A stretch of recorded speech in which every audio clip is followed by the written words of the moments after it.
Good afternoon, everybody, and welcome back. It's a real pleasure to see you all. You're the hardcore who are sticking with the program, even though it means you to get a shorter lunch. Thank you so much for coming. Well, just keep talking while latecomers find a seat. There is lots of room.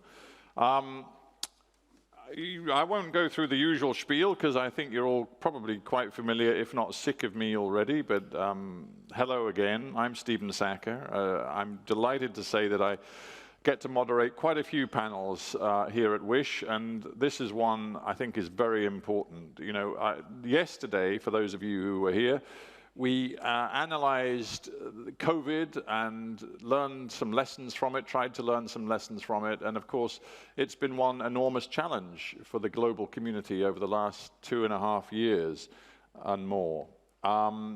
But the truth is, there are challenges that are even more sort of existential than coping with a pandemic, and this really is the reason why we have this panel, because we are trying to address the impacts of climate change and environmental factors on food security and the implications for global health. And it's hard to think of anything really, frankly, more important than that.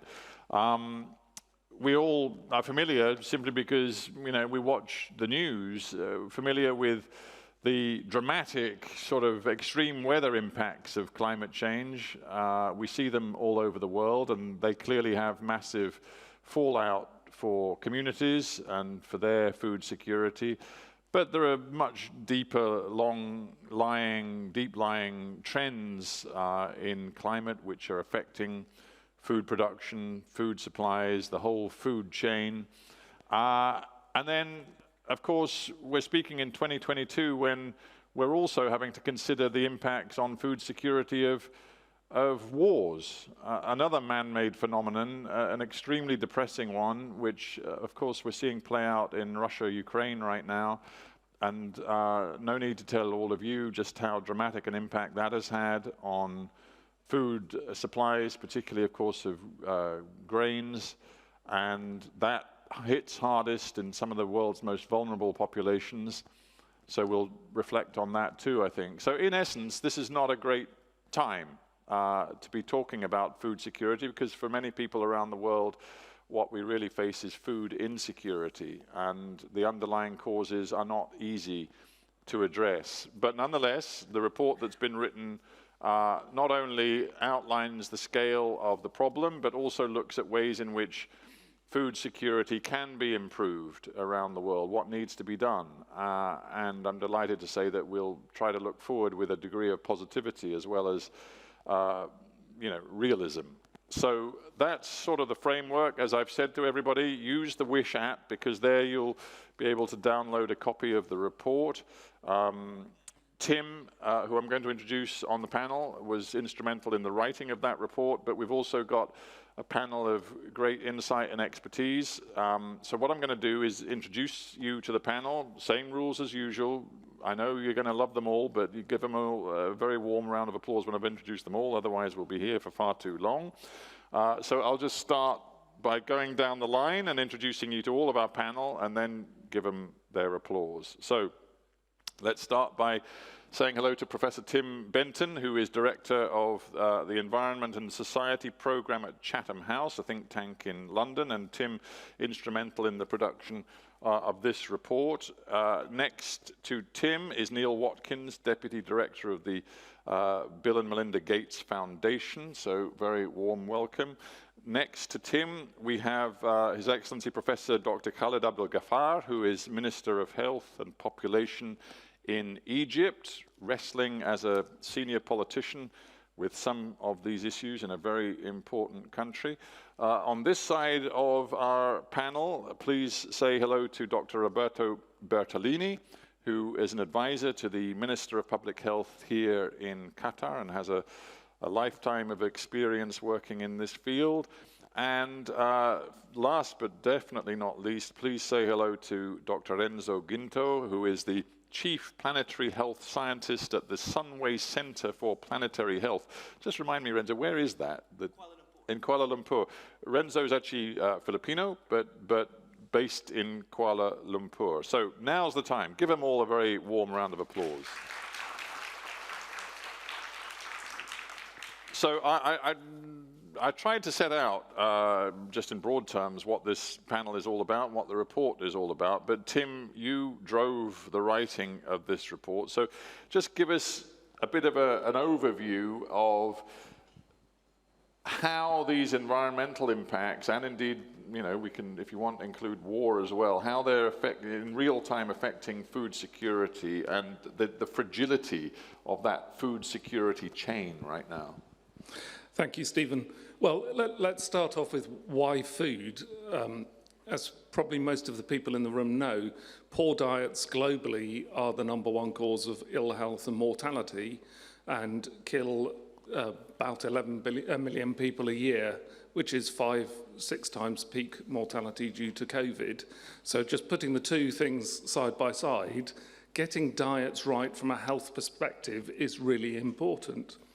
And when we're thinking about how food insecurity and lack of access to nutritious diets can be influenced by environmental change in general and climate change in particular, we're kind of used to thinking about food insecurity being driven by droughts and heat waves and, you know, traditional local famines. But the reality of the situation is that climate change is far more dangerous than creating a famine in one place or a drought in another place or floods in another place impacting on local food security. And there are three main causes for this cascading impact that come from hazards happening somewhere else in the world affecting food security in a given place. One is through displacement of people. So an event somewhere else, a flood, can drive people into new areas, creating food insecurity because there isn't enough food to go around, creating conflict, just general forms of insecurity. But the biggie is really around supply chain disruptions, because 75% of the calories consumed in the world come from 8 crops, just 8 crops. And those crops are crops typically grown in breadbasket areas of the world. And if anything happens to any of those crops in any place, it has the potential through global markets to drive up prices. And we saw this in 2010-11, when there was a very severe heat wave that hit Western Russia and Eastern Ukraine. That drove up food prices. Poor policy drove up food prices further. Food prices spiked. It sparked the Arab Spring. The Arab Spring led to the geopolitical reconfiguration of the Middle East. That led to a flow of migrants into Europe, all sorts of geopolitical and political domestic impacts, as well as people obviously starving and having lack of access to nutrition. And then the third insidious cause of environmental change is through what I call ecological rewiring. That's disrupting ecosystems in their kind of natural state. And that leads to things like pest outbreaks, disease outbreaks. And from my perspective as a professor of ecology, almost certainly COVID was made more likely because of disruption to the local ecosystems. And of course, diseases are designed to infect susceptible individuals and designed evolutionarily to jump into new hosts where new hosts are made available. So COVID is an example of the sorts of things that climate change can drive into the human population, which are deeply disruptive. And if you just think about COVID itself, what that did, local disease spread around the world, impacted on supply chains, impacted on food security, impacted on economics, impacted on all aspects of our lives. And then the final thing I would say is that, of course, all of these things interact. So what we have seen this year is the fallout from Ukraine and Russia, which has partially driven the food price spike, but that comes on the back of climate hazard interruptions to global food supply, droughts, heat waves this year, and that comes on back of COVID, which already led to situations where our food systems were quite fragile and quite impacted. All of those things together drive geopolitical interactions, underline multilaterality, undermine global trade, and make it more likely that the next time that there is a big drought somewhere in one of the breadbasket regions, that a further food price spike will eventuate. So it's not just about how do we protect our populations from heat waves and floods. This is about how do we protect the absolute fundamentals of human security from climate change. And of course, food, as I said earlier, is the most important thing from a health perspective as a generality for all of our populations. So that's why it's all important. Wow. That's multiple headaches and challenges you just outlined, Tim. Thank you very much. A little bleak and a bit daunting, but important to get it out there, so thank you. I want to bring the Minister in because, you know, when you sit in political office, you've got to cope with the realities that Tim has just outlined. But before you say a word, Minister, let us all just welcome, as an extra panelist, Stephanie Seydoux, who I believe is joining us on screen. I can't see a screen with Stephanie on it, but can anybody see Stephanie? Thank you very much. Where is Stephanie? Right, Stephanie, I can't see you because you're right over my head. So unless I turn around like an owl, I can't actually see you. But nonetheless, welcome. Let me introduce you, your ambassador for global health, representing France. Where are you speaking from, Stephanie? I am currently in Paris. I was very sorry to not be able to join you eventually on this amazing panel. No, well, we do have a great panel, and you're part of it, so we thank you. So I'm going to invite you to speak in just a moment, Stephanie, but I'm also going to invite you to listen to our panel, because we've had Tim's opening remarks based on the forum report that has been written around this whole issue of food security and the degree to which climate change is impacting different elements of the food security system around the world. So what I do want right now is to get Khaled Abdel Ghaffar, who, as I said, is Minister of Health and Population in Egypt, to describe what it is like, Khaled, with a rapidly rising population in a hugely important strategic country in the Middle East, to be sitting there thinking, goodness me, we have a real challenge feeding our people. I mean, how do you go about addressing the multi-layered challenge that Tim has laid out? Thank you, Steve. Allow me at the beginning to express my gratitude for this organization of this important summit, and delighted to join this great panel. You're right. I mean, Egypt is 104 million population right now, but fortunately, we are able to feed them. And even during hard time of the COVID, we didn't notice any kind of deficiency or any kind of less for our commodities and food during that time. But you're right. I mean, we are expecting 2.2 million newborns every year. Yeah. So I mean, I should say, when I lived in Egypt in the early 1990s, I believe the population was around, I can't remember, but around 65 million. That's exactly true. Your rate of growth is still very high and means the challenge intensifies every year. That's absolutely right, especially for food security. And let me start by what Tim just mentioned about the definition of food security by the World Food Summit in 1996, where they described that existence of food for all people at all times, that they should have a physical and economic access to sufficient, safe, and nutritious food. And certainly, this is not happening right now, and the equity of that is not, we don't see it, and we have to all convince with that. And climate change certainly affect the food security in all the dimensions of accessibility, availability, and utilization, as well as stability. And we in Egypt, we feel like this is an important challenge. And having said that, I think we're adopting actions to mitigate these important issues, and our efforts has been intensified to lessen the impacts of this climate change. Not only that affects the human health, but also that threatens the food system and the food security. And by doing that, I'd love to hear very specifics about how you believe you can combat the challenge. You know, is it about intensifying output from your own agricultural system? Is it about diversifying your import supplies and the chain of supply? How are you going about guaranteeing your own food security? That's a great question, Stephen. I think we've done most of what you've just said in parallel. And I will tell you that First, we launched the National Strategy for Climate Change 2050. And as you might know, we are hosting the COP27 yeah. after a few days from now. And if you talk about specific actions that we have adopted both in the system of the agriculture and our health system as well, and we've done a lot of steps in terms of assessing the pillars of empowering our health system strategy.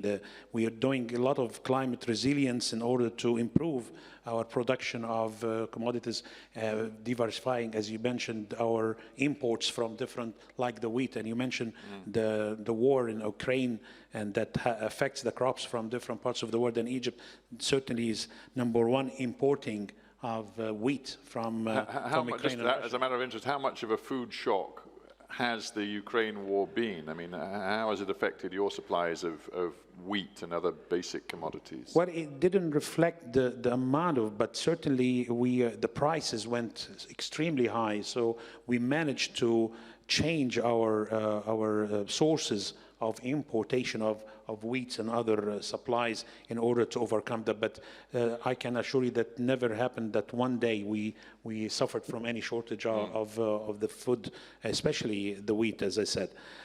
So Egypt, adopted a lot of nutrition and factors to make sure that we are not, losing the food security in that respect. But as a Minister of Health, I can tell you that in the health field, the privilege of, as a leading country, we also, the adaptation action of coalition, which is developing or aiming to develop national plans to consider climate resilience in our health system, because we also work together with our health sector in order to make sure that this food security and the climate change won't affect our health system strategy.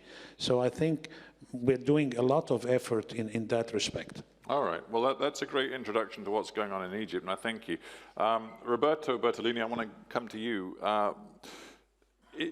It's a little odd for you. I mean, you're an expert in this field. Right now, you're doing a lot of work advising Qatar and the Ministry of Public Health here.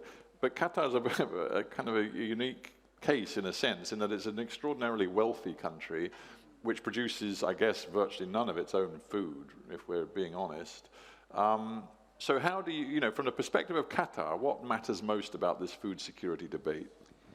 Yeah, thank you, Stephen. I think that you're right. I mean, of course, the country is, because of the climate, because of the conditions of and the weather conditions also, and the location, has a problem of importing most of the food. Yeah. And this is a sign of vulnerability in a sense, in general terms. Also we had political crisis in the recent past, and then they showed how this is a relevant issue also for the country. And I think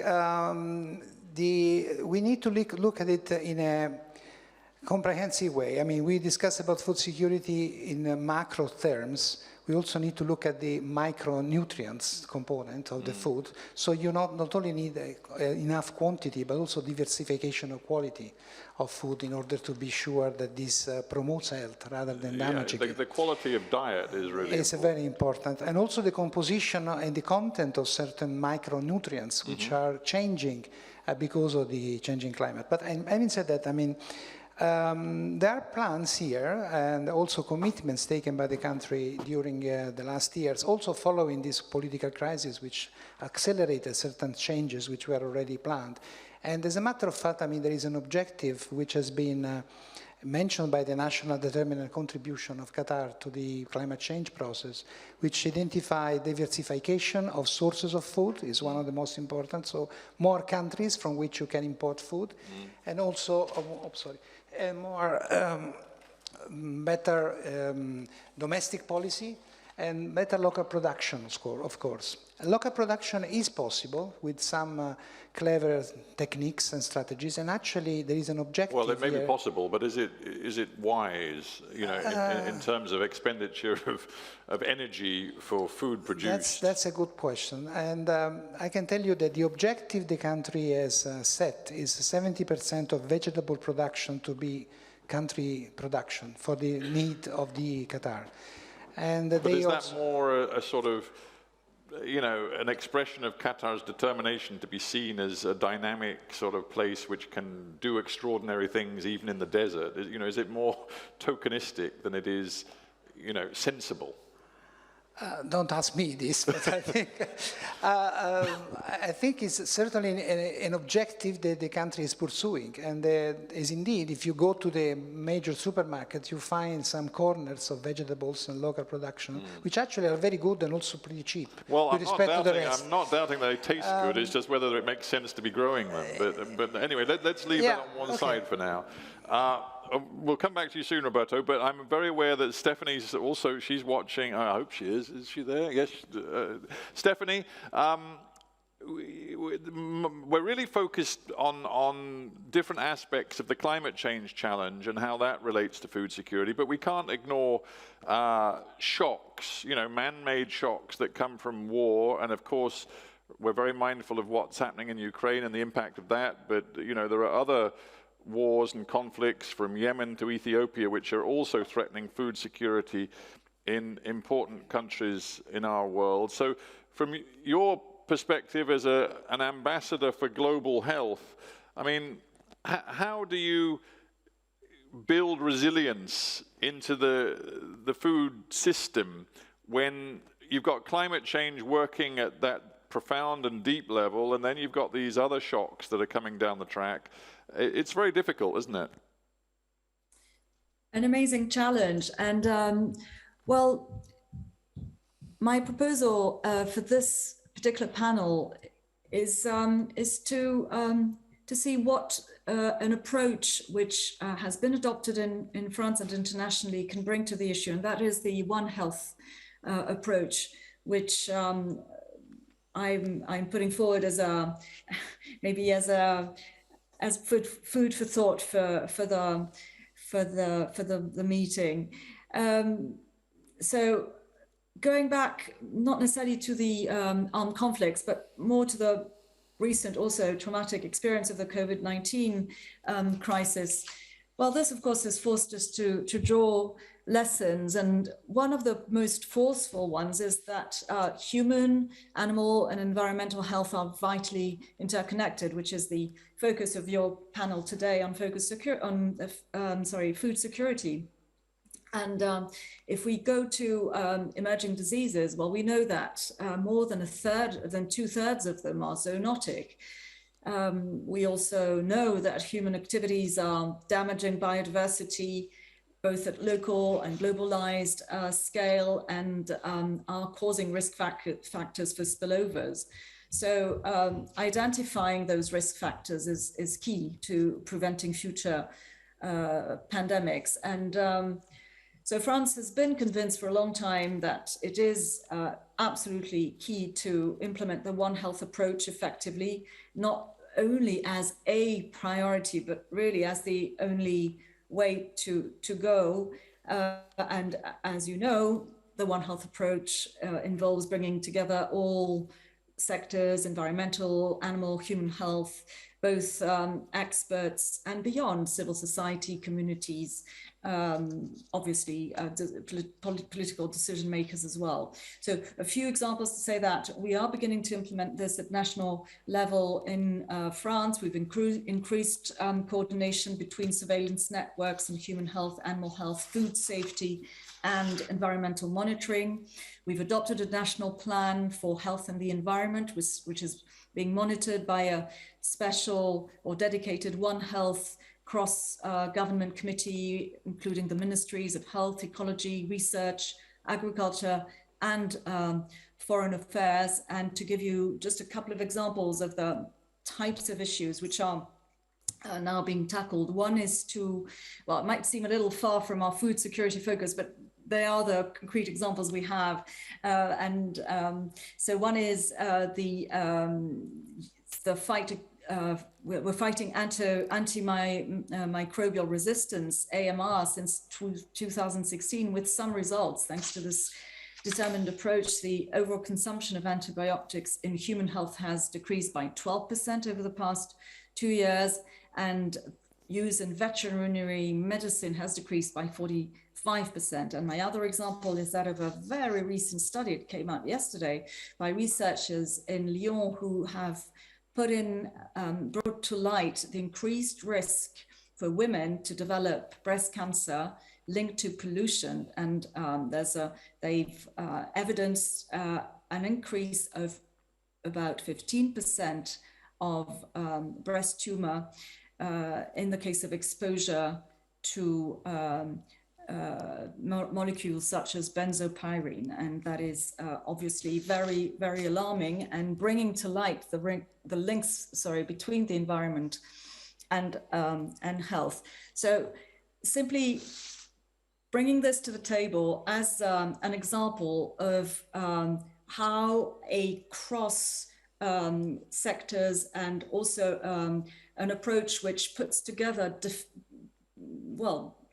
different decision making centers within one same government are absolutely key to tackle the links between health and the environment, and putting this forward as a proposal as to how this could be even further put in place in order to address food security. I wouldn't like to end without obviously saying that efforts at national level are absolutely insufficient, and this has to be brought also to the international, at international level. Now, there is, going back to One Health, there is a One Health high-level panel of experts, which was put forward in 2021. France also supports a network of experts called the PRISODE International Initiative.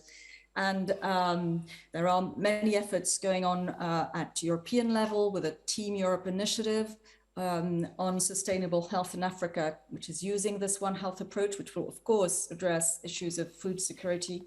And finally, just to say that there are two main instruments which are being built as we speak going forward to, as a result of the collective realization that on health security, the multilateral governance was insufficient. One is the new instrument on pandemics preparedness, and the other one is the new financial intermediary fund to finance preparedness and response to pandemics. And both these instruments ought to absolutely include a One Health approach, which wouldn't be complete without also drawing the sufficient links to the food security challenges which have been exposed so well by the previous speakers. Yeah, all right. Well, Stephanie, thanks. I mean, this One Health approach sounds fantastic in theory, very holistic approach, which involves everybody, I guess, from food producers to the healthcare sector to politicians, all working together. And then,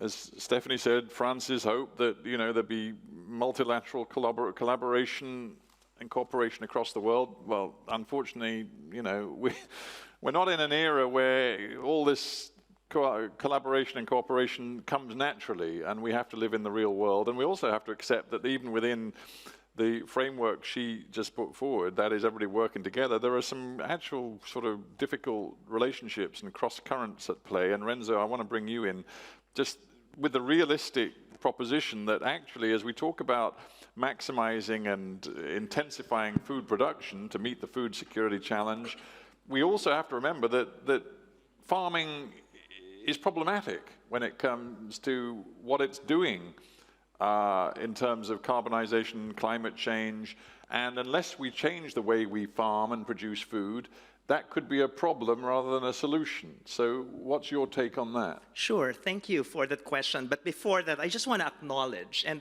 I'm really glad that Stephanie's with us, albeit virtually, but I think we cannot solve food insecurity if we're not listening to the voices of women and young people, of indigenous peoples, of farmers and fisher folks, of the global south, who is feeding countries in the global north.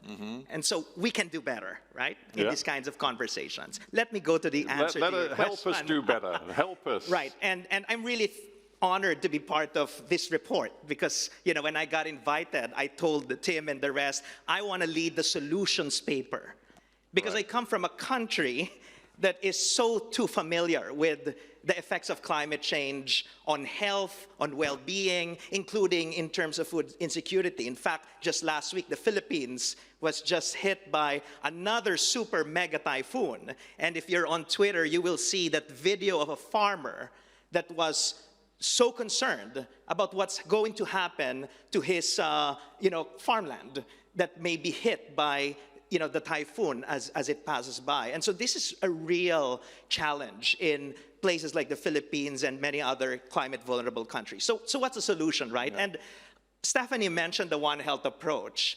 In our report, we actually identified another sister concept to One Health, and that is the planetary health approach. So I hope I'm not confusing you with more terms in your glossary.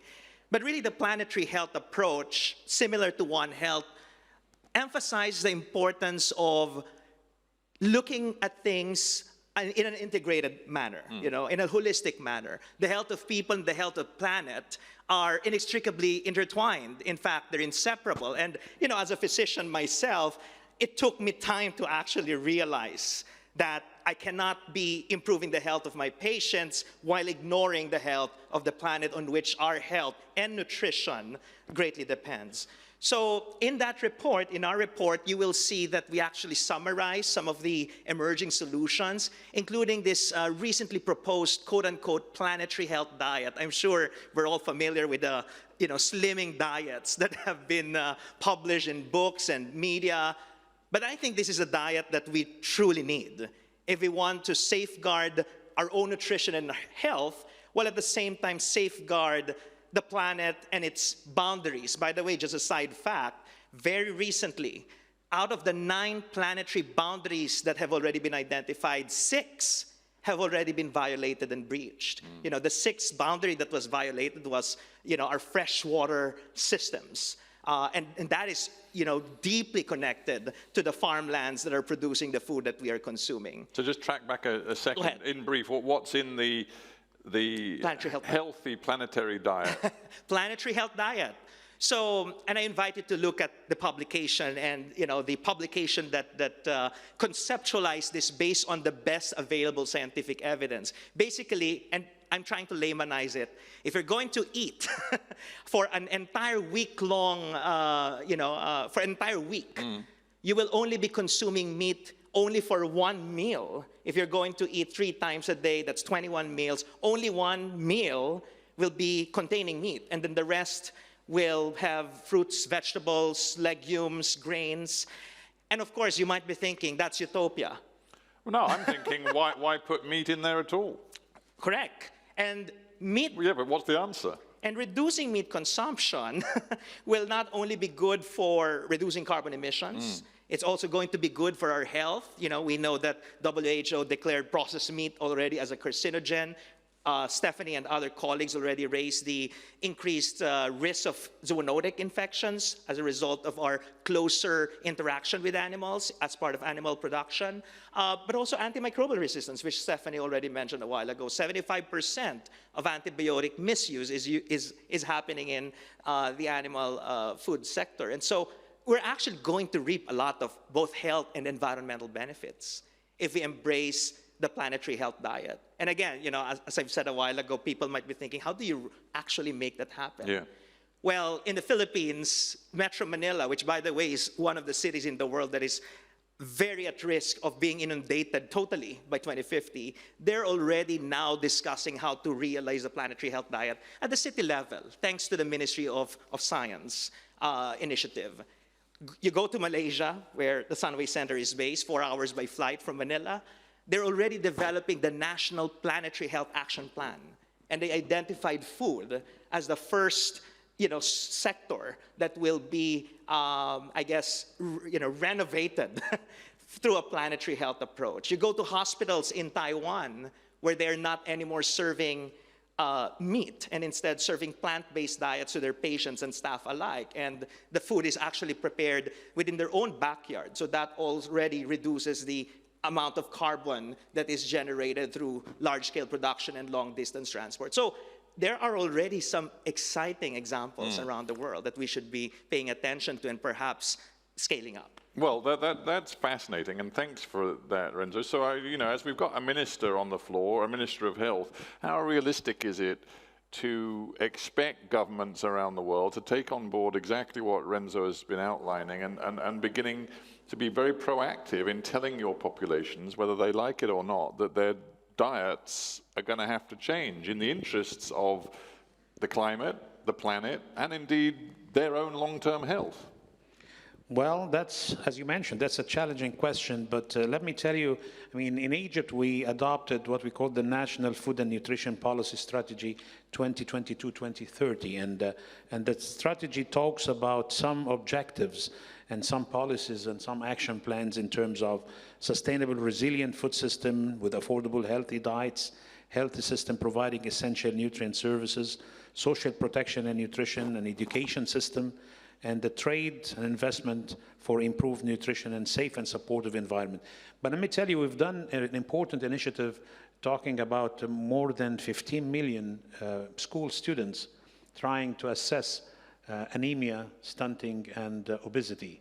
And that was an astonishing data came from that, and we noticed that a huge number of students at that school age are suffering, and no matter for their social standard. That was the surprising data coming from that, which means that nobody knows a lot of information about the difference between food and nutrition. There's a big difference between healthy food and nutrition. So people are nowadays are feeding their families and kids definitely the wrong diet for them. So the data showed that we have to do something in the terms of the micronutrients in the forms of education and awareness, not just for the students, but the families. And that's why we came over with this important nutrition strategy that to go back to school feeding systems in order to improve. And now we are following up after a couple of years of this important initiative and trying to check back with the same kids at the same schools and see if they improve their nutrition capabilities and improve their figures in terms of anemia, obesity, and stunting. So you're focused on education. Renzo says in Philippines they've already started changing the diet of hospital patients, which is one important step in a set of public institutions. But the fundamental question is whether governments are going to drive changes in diet. Tim, you've got the look of a man who's eager to speak, so speak. Thank you. I just want to respond to that direct question because in a sense that question can be targeted at the individual. Renzo, you should eat a better diet, or it could be targeted at making the market work better. And what we've done for 70 years is put subsidies in the wrong place, we've globalized in the wrong way, we've driven down the price of food, made it very caloric based on this small family of grains. We did some modelling a few years ago that if you took all of the agricultural subsidies and put them on fruit and vegetables, say, it would make the availability of fruit and vegetables much higher, prices would come down. Grains, which in Europe, over 60% of grains now go into cattle feed, makes meat really cheap. Grains would be more expensive, processed grains would be more expensive, we'd eat less ultra-processed food, and meat would be more expensive. And so just by targeting the way the market works, you can imagine changing the food system in a way that people, citizens, who are also consumers, would naturally find it easier to eat a healthier diet. So it's not just about governments saying you must, it's also about governments reducing the market failure that is so evident, leading to climate impacts and leading to... So a third of all greenhouse gases come from the food system now. It's not just power, it's not just transport, it's a third of greenhouse gases come from the food system. And the number one cause of ill health. So if you got the market right, it would solve itself in a way. And it's years of market failure, liberalisation, global trade, too little regulation, too little incentives in the right place, too many poor subsidies that has gotten us into this situation. So your dream scenario is a world in which meat is humongously much more expensive than it currently is to buy for the consumer. Well, the social cost of meat production as Renzo has laid out, is huge by the time you build in zoonoses, antimicrobials, biodiversity loss, and climate change. It shouldn't be, if the market were to work right, meat shouldn't be as cheap as it is. It's clearly important for many populations from a nutrition perspective. So it's going towards a low meat diet, but at the moment our global subsidies drive meat consumption up and up and up, and that has negative consequences all round. Right. And it's perfectly possible to correct that without this kind of putting all the burden on the consumer. Let's make the market work properly, and then it becomes easy. All right, well, all you people with your vast experience in this field of where government meets, you know, the consumer, meets health, meets all these different sort of elements of the food security story, how likely is it that the market is, you know, and it would have to be a sort of global enterprise, how likely is it that the global foodstuffs market is going to be fundamentally changed, skewed much more to what we regard as healthier foods and more sustainable foods? You have a go, Roberto. Well, no, I just wanted to say that I'm very pleased of this debate today because, you know, we are slowly getting out of this normal pessimistic type of discussion when you talk about food and nutrition and climate change and things like that. Because, I mean, I've been working in this area for decades, and we have been doing these negative discussions, presenting all the negative impacts. I mean, this is going wrong, people will die, and the flooding and things like that. But now, I think we need to emphasize the immediate gain that people can get by changing diet, by acting on air pollution, on environmental contamination, and so forth, which is not for the next generation. It is for the next generation, yes, but it's also for the current generation.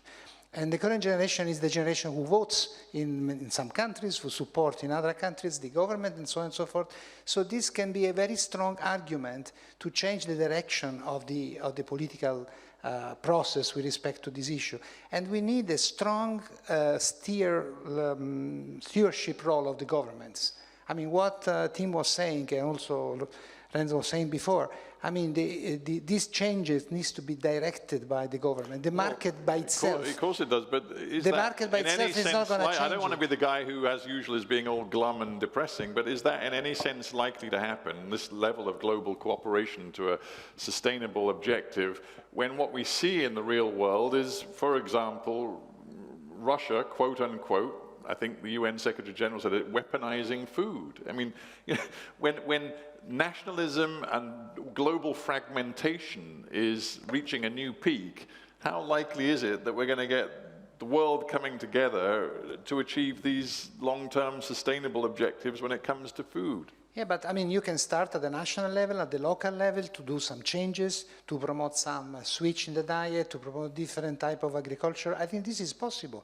Of course, you are right. I mean, at global level, but if we look too much at the global level and never act at the local level, this is the long slogan which was from 1992, nothing's going to happen.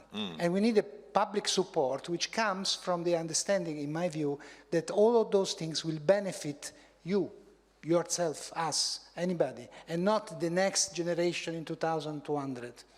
Talking of you, you are, I hope, going to be very much a part of this conversation. I should have said it earlier, but you'll know I'm a great fan of getting everybody involved. So any questions, thoughts, as of this very second, wave a hand, put a hand in the air, and we'll use the roving microphones to get you involved in the conversation. Yeah, go on, Neil, and then we'll come to you lot. So thanks. Thanks, and thanks to the organizers for inviting me. And I also just wanted to echo Renzo's call that I think we can do better on diversity of voices. This is a great conversation, but we should push on that in these kind of conversations. I kind of want to come in and respond that, you know, I think when you think about these issues, we should think about farming and livestock as both part of the problem, but also part of the solution. So I think we can have a little bit more nuanced conversation about this. And I'll just share a little bit of how the Gates Foundation came to work on climate change. You probably don't think of us and climate change, you think of us in global health. But we actually came to it because we've been working in Africa on agricultural development for the past 10 or 15 years. And as we worked on that, we kept hearing from our partners, there's no way you can work on agriculture in Africa unless you look at climate change, because already these are some of the most affected people in the world, small-scale producers in sub-Saharan Africa, and they're the producers that have contributed the least to climate change. So I think we need to bring a little bit of nuance to this discussion. I think in the rich world, where there has been significant contribution, we need to really talk about things like eating less meat and transforming policies. It's a lot more nuanced in sub-Saharan Africa, where 50% of employment is in agriculture, where you have 90% of African agriculture is rain-fed. Right, and so how do we think about this in a nuanced way? Because we need good agricultural production to get out of poverty. We need good livestock production, and there are ways, I think, to engage in that conversation where we can help and support African farmers and pastoralists to achieve their goals around getting out of poverty, but also, reduce the impact on climate change. But again, these are not the populations that are driving climate change. Well, it's a great point. The Egyptian presidency is, I think, going to put a focus on this at COP27 around the need for greater investment in adaptation, greater investment in smallholder farmers and agriculture. But isn't you fundamentally are saying, equity and appreciating who caused the problem and who is actually most vulnerable to the problem is at the heart of a debate. Is part of it actually saying to the rich world, you have to address issues like waste. You are living an extravagant life, even in terms of food consumption, the way you treat food and how you handle your food, that is simply not sustainable and will have to change if you're to be fair to the rest of the world. Is that part of the conversation? Yeah, I think that's key. It's also that tends to dominate the conversation. You get less attention to things like the urgent adaptation needs or the needs of small-scale producers or challenges faced by women farmers in South Asia, Africa. So I think it's absolutely in the United States and Europe and other places we should be pushing on mitigation of these things, but we also need to think about how do we provide some resources to the countries that haven't contributed to actually be able to adapt and thrive and still achieve their goals around poverty reduction. Do you see it happening very much at the moment, that focus on helping adaptation in the poorest parts of the world? I mean, not enough. There's, some of the figures, it's about, of total climate finance, only 19% goes to Africa and 1.9% goes to small-scale producers. So that's a tiny amount. So these are, you could argue, the population that is most affected. Africa is going to be at 2-degree increase by 2030, faster than the rest of the world. You're already seeing dramatic impacts to the Horn of Africa right now. So it just feels like we're a little bit skewed on, we absolutely need to focus on mitigation and these issues, but we need to bring more attention, equal attention, to some of the justice issues on adaptation. Well, that's a great way of explaining how urgent this is. I know there were hands up, and I do want to stress it's got to be interactive. So, yeah, you, sir, you start. All I would say with questions is identify yourself and keep it as brief and concise as you can. Yeah, I'm happy to be part of this conversation. My name is Sahat Aluko, and up until about 2 weeks ago, as the Director General for Hospital Management Board in a state in Kwara State. I spent some years in NHS working before I moved down to Nigeria. And I can't agree anymore the importance of health, food to health. I mean, you can't separate them. Yeah. More critically, in recent time, the statistics of people who will receive at hospitals, admissions and sickness and all, we realize falls during the cultivation period. So when farmers are cultivating their food crops and all that, we realize that there's a reduction in hospital patronage and all that. And that's significant. The other thing I just want to quickly say is the fact that you talked about the importance of culture in adapting some of these policies. Critical. In Nigeria, some part of Nigeria is an insult to serve a man in a house without a meat. It's like, you really give him a big insult. So you do a lot of work to really convince a man in Nigeria, for instance, that he's not going to have a meat in his diet. That would really be extremely counterproductive. Now, the issue of global solution to actually addressing, this food issue is critical. Now, we came together during COVID to solve the problem, even despite the fact that vaccines were not produced in Africa. They were still circulated as if those productions were done there. So I can see that there should be a global solution to actually addressing the issue of, food. I mean, if you look at Africa, the population of the world, Africa is significant in terms of the contribution to that. Look at the landmass, look at the weather, okay? So if in the following conversations, if the conversations could be looking at how you can globally solve this problem by bringing Africa into picture, having to have a world policy addressing, looking at, geographical areas and areas where the landmass in Africa is significant. How many of that is being used for agriculture? Okay, the weather is really good. Now, in England, anytime you want to pay for organic food, you pay through your nose. We know that, inorganic food, you can quickly get organic food. So I think, just in conclusion, it's significant that following conversation should be looking at actually domesticating the problems and looking at the cultural variation in the world, and also looking at Africa as a big contributor to actually solving this global crisis. Well, those are great thoughts and comments. Thank you very much. Let's get some more questions or thoughts in before we get back to the panel. So there's two hands up. Yeah, you, ma'am, you go for it. Thank you very much. Hello, everyone. My name is Iris. I'm a PhD candidate at the London School of Hygiene and Tropical Medicine. Thank you very much for the panel. I've heard a lot of thoughts on adaptation on the one side and resilience and mitigation on the other side. My question is, how do we find interlinkages between adaptation and mitigation? So things that are co-benefits to each other or synergies with each other, of course, taking into account the important localized context. Thank you.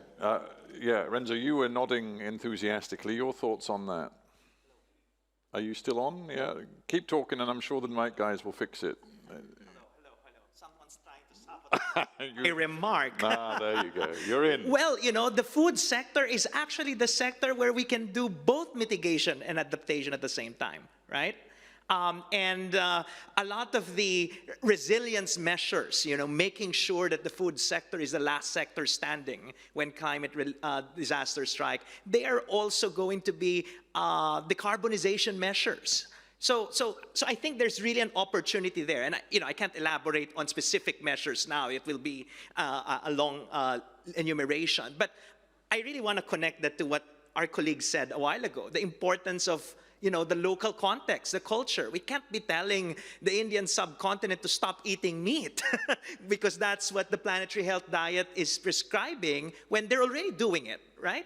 In fact, I think there's so much opportunity for the North learning from the South on how to make agriculture both resilient but also respectful to the planet. In fact, I hesitated saying North and the South. Maybe we should be calling countries high meat consuming and low meat consuming countries, high greenhouse gas emitting and low greenhouse gas emitting countries. I think that better represents the reality in the world. But isn't there a parallel a little bit with the whole debate about fossil fuel consumption, in that,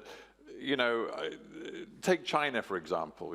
China, of course, is now a very high carbon output economy, but their argument is, when it comes to addressing this problem, you've got to look to the rich world first, because they've had 200 years of emissions before we even started. You're not going to stop us developing by imposing on us the same thresholds and limitations as on the rich world, because that's just not fair. And isn't it the same when it comes to things like eating meat? I mean, I think, Chinese meat consumption is rocketing, and the argument is, well, we haven't been eating meat for hundreds of years on the scale that you have, so don't stop us enjoying meat when, you guys are sitting there still eating your T-bone steaks and now telling us that we shouldn't develop a beef or a chicken industry or whatever.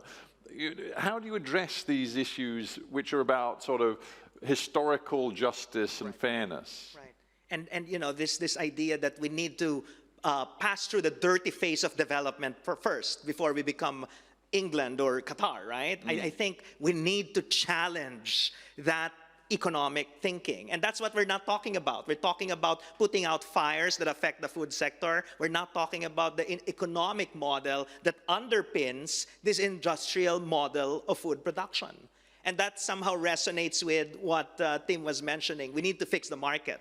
But I think we need to go beyond that, because, fixing the market is still basically adopting the current rules of the game without really having a deeper and uncomfortable conversation on how to rewrite the rules of the game so that it is oriented towards justice and equity, and that is also respectful to the boundaries of the planet. It's not easy, all this, is it? Go on.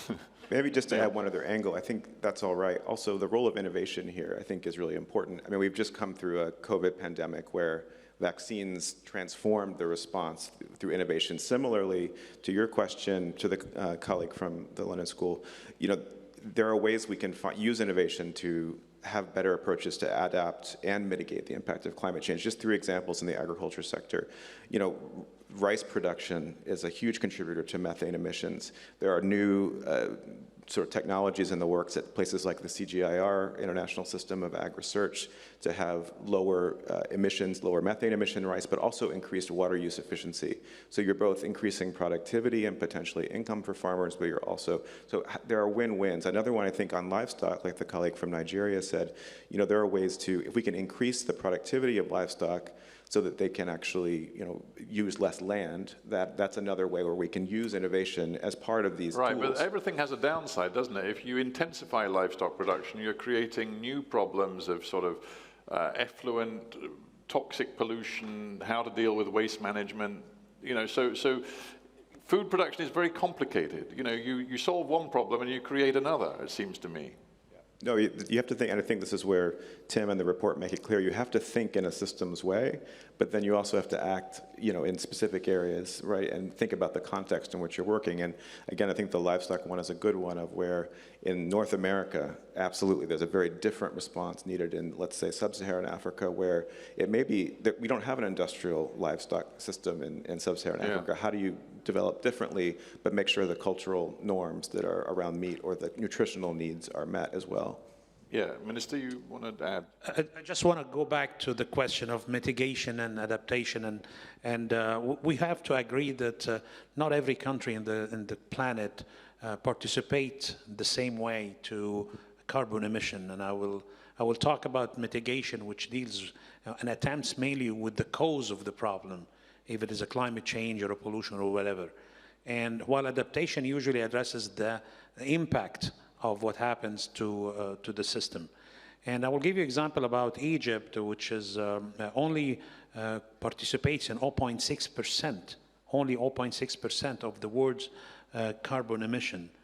And despite of this very low participation compared to China, as you just mentioned, in the fossil consumption, but we are now working in the last few years to an ambitious goal to start using renewable and trying to replace by renewables by 42% by 2035. So we have a goal to, even with this low participation, in order to mitigate as well as to adapt to the situation.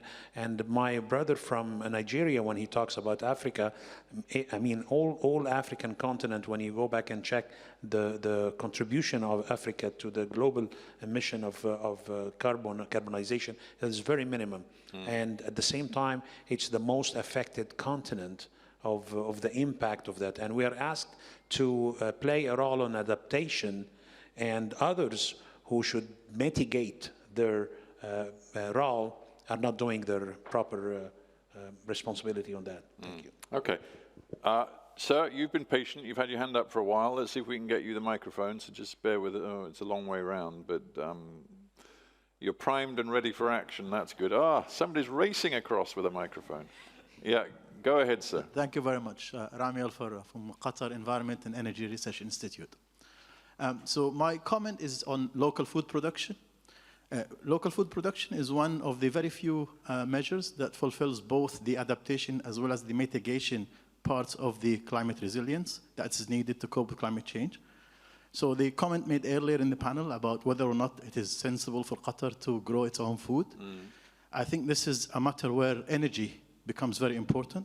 The discussion of energy, bringing the into this nexus, energy and water. And then if you have clean energy, I'm talking now about sources of energy where we have carbon capture and storage at scale, where we have blue or green hydrogen, where we have different types of clean energy sources that can support agricultural practices, modern agricultural practices like vertical agriculture, then it becomes sensible. And it's important. A few years ago, the country here faced a geopolitical situation where food security was very important and very critical. And that is really an important consideration. So we cannot just rule out the ability of countries in different parts of the world to grow their own food because of energy, because of climate change considerations. We have to think of solutions. Well, the solutions are very important. I think clean energy, and this is where I think globally there should be a top-down emphasis on clean energy solutions. That's one. The final one is on climate injustice. Lots of countries in the world are facing food security and food issues. And there's a food injustice part of it because most of the emissions are done by very few countries. And there should be an economic responsibility for countries to support third world countries where they can't cope and they have to adapt better. But that should be partly responsible part of the most emitting, the super polluters. Thank you. Thank you. No, that's fascinating. I want to pick up on the first part of those comments because it interests me a great deal. We were talking about Qatar and whether it was wise for Qatar to be producing veg and all of that. Are we underestimating the power of human ingenuity and technology? Because as the speaker said, you know, if you imagine the ability of a country like Qatar, or maybe one could even say Egypt, to actually exist in an extremely challenging climate, but still through renewable energies, solar and wind, and then desalination plants that might be hooked up to renewable energy sources, find ways to grow food in what currently we regard as deeply inhospitable circumstances. Maybe that's going to save us all. Maybe, you know, technology can provide answers which are actually addressing some of the bleakness and some of the more depressing analysis that we've put forward today. Should we be putting a great deal of faith in these technologies? Well, I mean, I think we have to give technology the role that technology must have, which is innovation, introducing new practices and facilitating solutions. But I think technology will never solve the problem of the political choices, which need to be very strong, and also the cultural aspect. I think it's a very important thing here. I mean, we have another example in another field, physical activity. In some countries, to do physical activity is not really accepted for women, for part of the population. So, and then you need to change that culture if you want to improve physical activity and then improve health. The same applies to the food dimension. So I think there are different things which have to put together in a proper puzzle, let's say. Right. But the political commitment is paramount importance. Yeah, I get that. Anybody else? Yeah. So yeah, of course, technology plays a role. Changing all sorts of things plays a role. Changing the market plays a role. The geopolitics of the undermining of multilateralism plays a role as governments increasingly view food security as a security issue rather than a market issue. We'll be trading with different people, we'll be trading with allies more than we'll be trading globally. Food prices will go up, availability will go down, we'll have to find ways of coping. But we shouldn't put only our faith on technology because technology is what is driving the food crisis in the first place. It is production at industrial scale of food that is largely driving obesity, particularly in the rich world, but also increasingly in the poor world, ultra-processed foods, large-scale monocultures. Food is now, for most people in the world, economically cheap enough to throw away, economically cheap enough to overeat calories to make your health worse. And so if we just rely on technology, it will be all about supply and driving supply. And then the important things about linking nutrition, health, food, environment will get thrown by the wayside and we'll be in a vicious circle of decline. That the more that we try and keep up with global supply, the more we will demand, because food prices will stay cheap and go down and go down. And that's where we are now, that the more we produce, the cheaper food becomes, the more we overeat, the more we process it in new ways, the more we overeat, the more food prices go down, the more we can afford to feed it to livestock, the more meat we produce. And it's a vicious circle of decline. And what we need to do, as Renzo said, is reset, rewrite the rules of the market and get the incentives in the right place, that we're producing what we need in a way that the planet can afford, to provide nutritious, healthy diets for everyone, not just nutritious, healthy diets for people who are rich enough to afford it at the expense of everybody else. Yeah. Maybe, can I just build on that? I think, again, we could probably benefit from a more nuanced conversation on technology and innovation. I would agree with Tim that, you know, in the rich world, there's too much being spent on processed food and all these things. But again, if you look at what's happening in the developing world, investment in innovation in something like agriculture is super underfunded. So we just did some research that we found that between 2005 and 2020, the world spent $57 billion on food aid for Africa and South Asia, okay?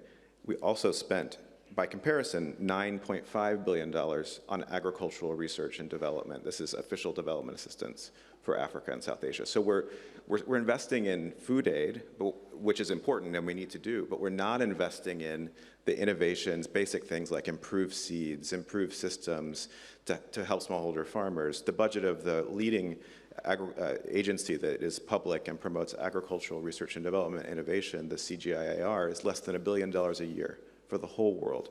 So our argument is we need to do all the things, but we also do need to think about how you can bring some of the innovations that would really help some of those small-scale farmers in Africa and South Asia. All right, Neil, thanks.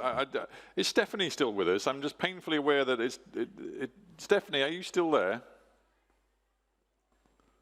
No, I think... dear me, that's my fault as chairman. I wish I'd made sure she was still with us earlier, because I think we've lost her now. And I'm also aware, ladies and gentlemen, that we are a very male panel, and that's not good. And Stephanie, who was at least showing we had some awareness of that issue, she's now disappeared. So we're a thoroughly male panel, so I apologize for that too. But anyway, never mind. I think we've lost Stephanie unless she magically reappears.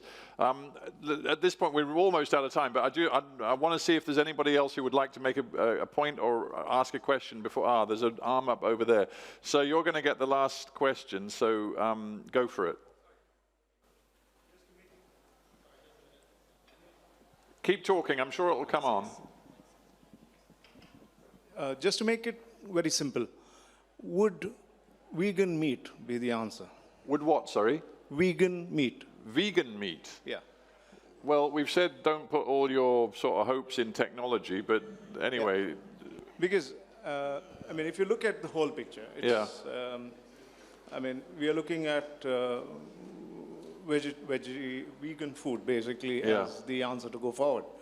So the food on the market is also expensive. At the same time, it's so, I mean, it's not great. People are looking for better things. Yes. And if they come at a higher price, all of the discussions that we've been having on the panel, okay, are towards getting their technology right, getting the business models right, looking at the economy and feasibility for the government. If we encourage people who do bring this technology at affordable prices, okay, make it convenient for them to market it more, develop it more, won't we have the answers going forward? Well, let's see. I mean, I suspect there is no, to use the cliche, no single silver bullet, but nonetheless, it's an interesting proposition that, you know, and we're looking for recommendations for positivity. We're looking for specific ideas that can help address the complex issues around food security. So is the universal sort of rollout of vegan meat, could it be part of a set of solutions? Who's excited by vegan meat on this panel? I'm not excited by vegan meat. It is part of the solution, but so is agricultural technology, precision agriculture, vertical agriculture, supply chain, refrigeration cold chains, governance regulation, trade, planning law about where you can put food outlets and fast food restaurants, health guidelines, education, a zillion and one other things. It's part of the set of solutions, but it's not a silver bullet. Yeah. Renzo, you're going to get the last word because I'm naughty and we're over time and everybody needs a coffee break. Well, and it's great because I want to give a call to action to our health sector audience. We already have the evidence for the solutions and much more, right? And, you know, I hope I'm doing a good job advertising a report. You are. But I think what needs to happen is for the health sector to really make sure their voices are heard. The health sector is always, I guess, intimidated when you hear business and, economic arguments, oh, we can't do that. But from the public health and environmental perspective, it's very clear that there are already solutions that we already know, that are evidence-backed, that we just need to implement. And so I hope that when you leave that door or this room and go out of that door, you will read this report and start being advocates for a healthy diet, for solutions that will address food insecurity in an era of interlocking crisis and a warming planet. Thanks. All right, thank you, Renzo. Normally I do a little sum up at the end of a debate, but actually Renzo's done it for me. So no, don't be sorry, I'm absolutely thrilled. So there you are, the rallying cry from Renzo, which begins with reading the report, which sounds like a very good idea to me. And we've had some great ideas. We've chewed over the complexity of this food security challenge, but some real sort of sense of how the world needs to approach it and tackle it if we're to beat the challenge. So with that, ladies and gentlemen, I just invite you to give a big thank you to all of my panel. Thank you very much, panel. And thank you. And I'll just say, I think we've all got a very quick sort of leg stretch, coffee break. I know I'm due to be chairing the last panel of my day in about 15 minutes' time. So I hope I'll see most of you, some of you, at the next panel very soon. So don't go very far.